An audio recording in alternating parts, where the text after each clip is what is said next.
తెలియజేస్తున్నాను. నడి సముద్రంలో గమ్యము లేని దిశగా కొట్టుకుపోతున్న నావకు సుక్కాను వలె అంధకారం అనే అగాధంలో పడిపోతున్న ఆంధ్ర రాష్ట్రానికి దిశానిర్దేశం చేసే దక్షత, దార్శనికత కలిగిన నాయకుడు కావాలని ఇటు సంక్షేమం అటు అభివృద్ధి సమదృష్టితో రాష్ట్రాన్ని ముందుకు తీసుకెళ్లగలిగే నాయకుడు కావాలని ప్రజలు సరైనటువంటి సమయంలో సరైనటువంటి నిర్ణయం తీసుకొని అభ్యుదయ పరిపాలన రీతికి రాజనీతిజ్ఞతకి నిలువెత్తు నిదర్శనమైన మన ప్రీతమ నేత చంద్రబాబు గారిని ముఖ్యమంత్రిగా గెలిపించుకున్నారు. ఇంతటి ఘన విజయం అందించినటువంటి రాష్ట్ర ప్రజలు రుణం తీర్చుకునేందుకు మనందరం నిరంతరం కష్టపడాలని మన ముఖ్యమంత్రి గారు మాకు పదే పదే చెబుతుంటారు. అధ్యక్ష, వ్యవసాయ శాఖ గ్రామీణ ప్రాంతాలు వెలుగు నీలుతూ రైతు కుటుంబాల్లో సంతోషం నింపాలంటే వ్యవసాయానికి నిర్దిష్ట ప్రణాళిక అవసరమని దివంగత వ్యవసాయ శాస్త్రవేత్త భారతరత్న డాక్టర్ ఎంఎస్ స్వామినాథన్ గారు సూచించారు. ఆ మహనీయుని మాటల్లో ప్రతి అక్షరము సత్యమని గ్రహించి ఈ ప్రభుత్వం అందుకే రాష్ట్ర ప్రధాన ఆదాయ వనరైనటువంటి వ్యవసాయ రంగాన్ని మరింత పరిపుష్టి చేసి రైతులను స్థితిమంతులుగా చూడాలని స్వర్ణాంధ్ర ఎట్ 2047 లక్ష్యంతో ఈ రంగానికి అగ్రతాంబూలం వేస్తున్నాం. దేశానికి అన్నపూర్ణ పేరుగాంచినటువంటి మన ఆంధ్రప్రదేశ్ రాష్ట్ర ఆర్థిక వ్యవస్థకు వ్యవసాయ రంగం వెన్నుముక వంటిది. ఆంధ్రప్రదేశ్ రాష్ట్రంలో 62% జనాభా వ్యవసాయం అనుబంధ రంగాలపై ఆధారపడి జీవిస్తున్నారు. గడిచినటువంటి 5 ఏళ్ల కాలంలో పంటల సాగుకి ప్రాణాధారమైనటువంటి భూసార పరీక్షలను చేయడంలో విమర్శించారు. పంటల దిగుబడికి కీలకమైనటువంటి సూక్ష్మ పోషకాలను అలాగే చిన్నకారు రైతులకు అత్యంత అవసరమైనటువంటి వ్యక్తిగత పనిముట్లను రాయితీపై అందించలేదు. రబీ కాలంలో పంటలు నష్టపోయినటువంటి రైతులకు పంటల బీమా సాయంతో అండగా నిలవాలన్నటువంటి బాధ్యతను గత ప్రభుత్వం గాలి కొదిలేసింది. అంతేకాకుండా గత సంవత్సరంలో కరువు పీడిత ప్రాంతాలకు పంటల బీమా అందించాలని విచక్షణ కూడా మర్చిపోయారు.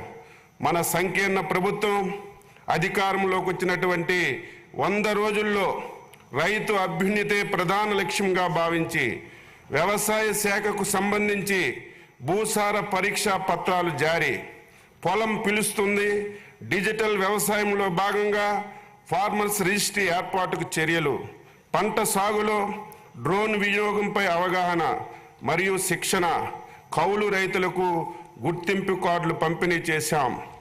ఆగస్టు సెప్టెంబర్ నెలలో రాష్ట్రాన్ని కుదిపేసినటువంటి వరదల్లో పంట నష్టపోయినటువంటి రైతులకు పెట్టుబడి రాయితీ సహాయాన్ని పెంచడమే కాకుండా నెల రోజుల్లోనే బాధిత రైతులందరికీ నేరుగా సొమ్ము అందించడానికి కంటి మీద కునుకు లేకుండా శ్రమించి అండగా నిలిచారు మన ముఖ్యమంత్రి గారు.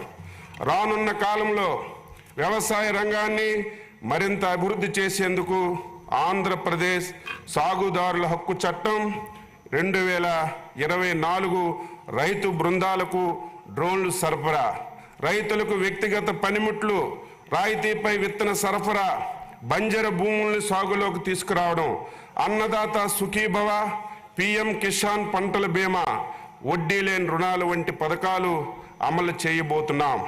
2024-25లో వ్యవసాయ శాఖలోని రైతు సంక్షేమం మరియు అభివృద్ధి కార్యక్రమాల కోసం ఈ బడ్జెట్ను ప్రవేశపెడుతున్నాం. భూసార పరీక్ష ఫలిత పత్రాలు, పంటల దిగుబడికి భూసారమే కీలకం. రైతు తన పొలంలో మట్టి సారం, పోషక లోపాలు తెలిస్తేనే ఏ కాలంలో ఏ పంట సాగు చేయాలో తెలుస్తుంది. ఇలా మట్టి నమూనాలను విశ్లేషించి ఆ మట్టిలో పోషక లోపాలను తెలియజేసి మంచి దిగుబడి సాధించడానికి తీసుకోవాల్సినటువంటి చర్యలను ఈ భూసార పరీక్షా ఫలిత పత్రాల ద్వారా సూచిస్తాయి.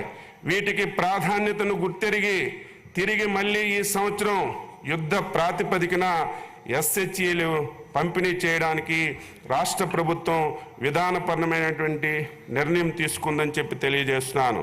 2024-25 4.5 లక్షల మట్టి నమూనాలు విశ్లేషణకు 18.35 కోట్ల లక్ష్యంగా ఇప్పటి వరకు 4.15 లక్షల నమూనాలు సేకరించాం.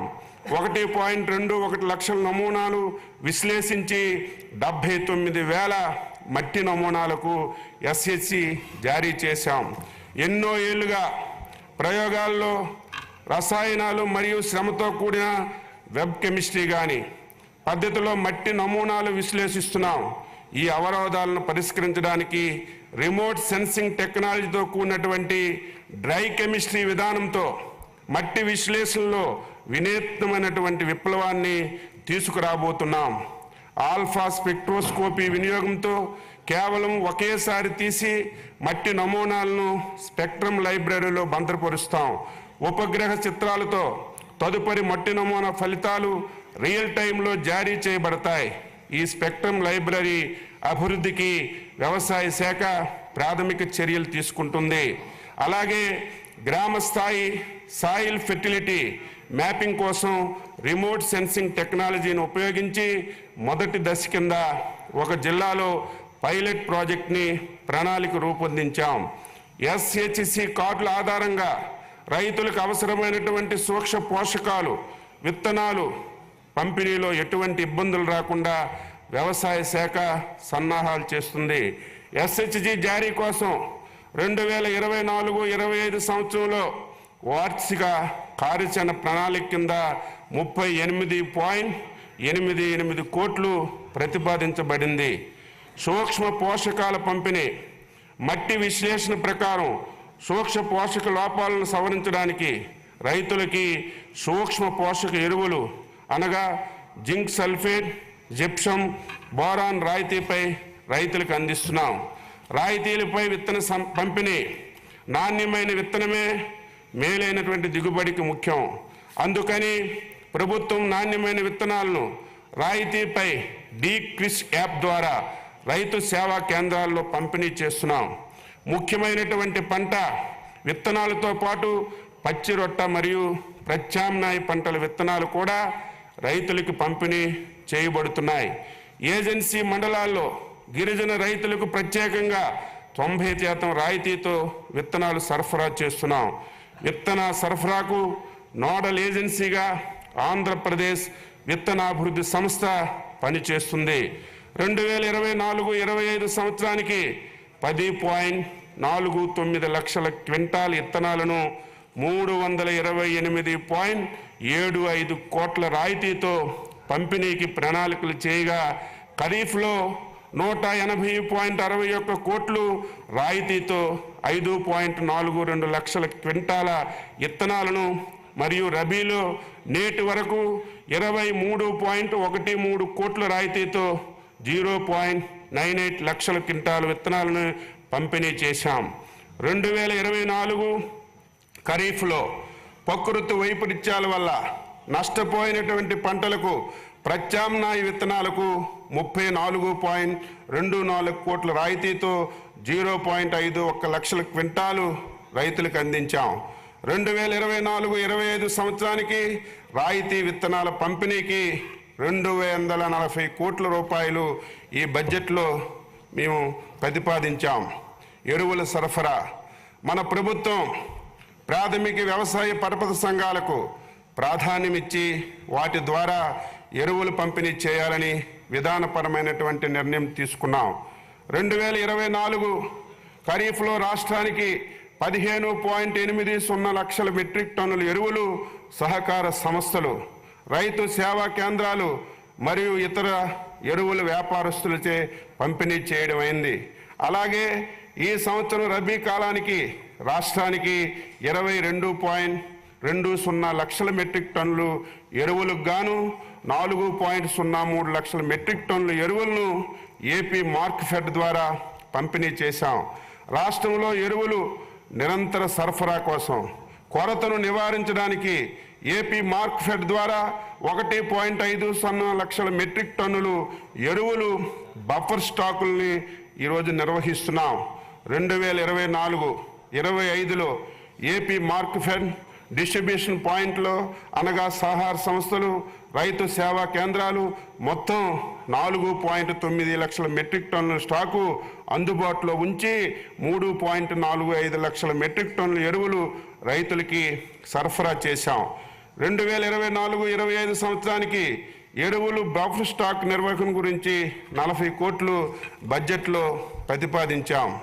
పొలం పిలుస్తుంది, సామాజిక జీవన సౌందర్యానికి ఖరీదు కట్టే షరాబు లేడోయ్ అన్న శ్రీశ్రీ గారి వాక్యాన్ని మనసులో పెట్టుకొని రైతు శ్రమను గుర్తించి పంటల సాగులో అధునాతిక సాంకేతికతను అన్నదాతలకు చేరువ చేయాలని ప్రోత్సహిస్తున్నాం.